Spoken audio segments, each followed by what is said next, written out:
ও দক্ষতার দ্বারা যা কিছু উপস্থাপন করতে চলেছি তার জন্য অশেষ কৃতজ্ঞ জানাই নয়নতারা উচ্চ বালিকা বিদ্যালয়ের মাননীয় প্রধান শিক্ষিকা মহাশয়া ও অন্যান্য শিক্ষিকা মণ্ডলীদের।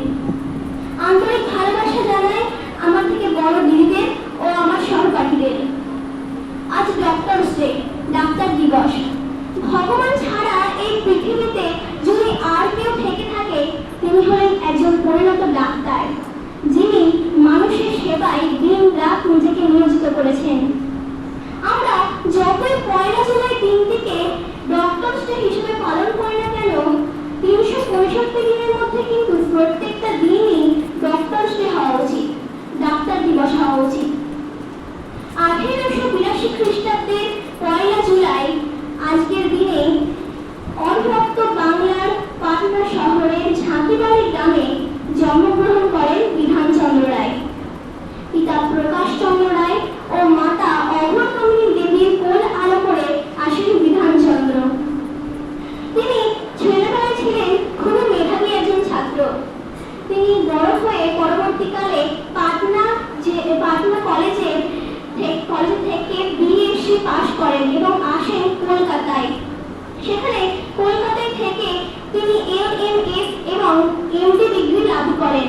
পরবর্তীকালে তিনি যান ইংল্যান্ডে এবং সেখানে থেকে তিনি এফআরসিএস ডিগ্রি অর্জন করেন।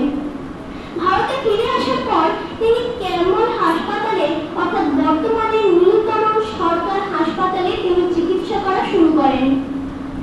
তিনি পরবর্তীকালে কলকাতা মেডিকেল কলেজের সিনেট সদস্য, royal society of tropical medicine and hygiene এর সদস্য নির্বাচিত হন এবং 1948 খ্রিস্টাব্দে আসে সেই সুদিন যেদিন তিনি আমাদের মুখ্যমন্ত্রী রূপে নির্বাচিত হন। আজ সেই দিন ডক্টরস ডে, ডাক্তার দিবস।